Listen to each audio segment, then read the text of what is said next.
Hello, everyone. My name is Blair Burton, and I'm a fourth-year medical student at the Medical College of Georgia at Augusta University. Today, I'll be talking to you about increased patient preference and participation in online social media support group model versus traditional in-person support group for bariatric surgery patients. So let's get started. I have nothing to disclose. I'm sure we are all well aware that social media platforms are increasingly prevalent in today's society.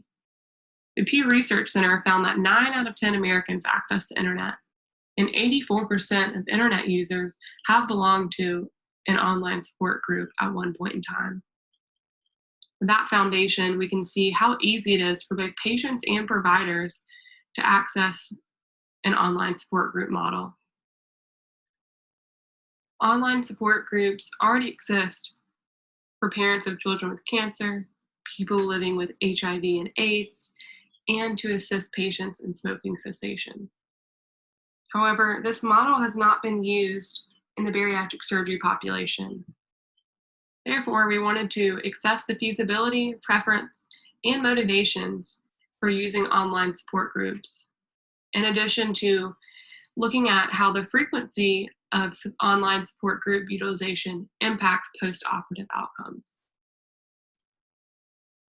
For a quick overview of our methods, after gaining IRB approval, a standardized survey and private Facebook group were created. The Facebook group consisted of both pre-op and post-op patients.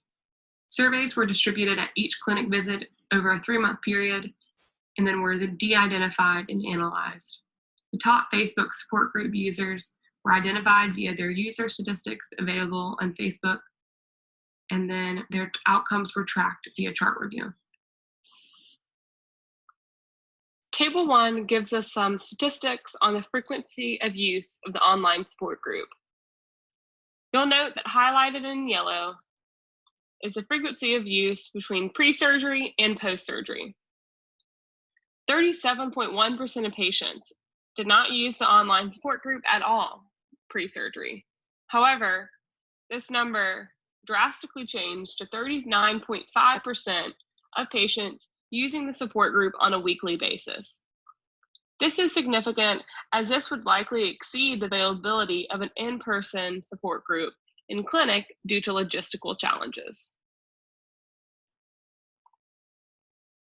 This second chart breaks down the most valuable aspects of the group as determined by our patients.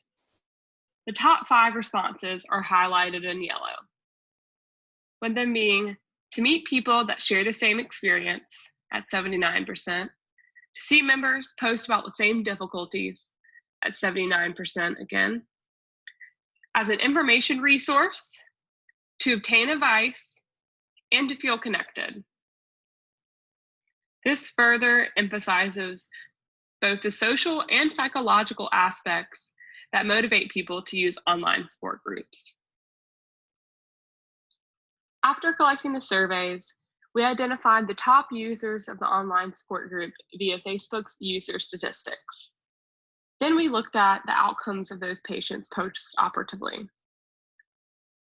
There were significant differences in both weight and BMI between the pre-op and 12 months post-op dates, highlighted in yellow. This reemphasizes the success of bariatric surgery for the top users of Facebook. Excess body weight loss for these patients was similar to the national norms of 35, 50, and 60% at 3, 6, and 12 months, respectively. In addition, the number of comorbidities, as defined as obstructive sleep apnea, hypertension, and diabetes, also showed statistically significant decreases between pre-op and post-op values. In conclusion, there are multiple motivating factors for joining an online support group. We noted increased patient preference in regards to an online model over traditional in-person support group, with post-surgery use being most frequent. Importantly, for the top users of our online support group, their post-operative outcomes in regards to excess body weight loss were not statistically different from the accepted national norms. This suggests that an online support group could be substituted for an in-person support group and still achieve similar post-operative outcomes.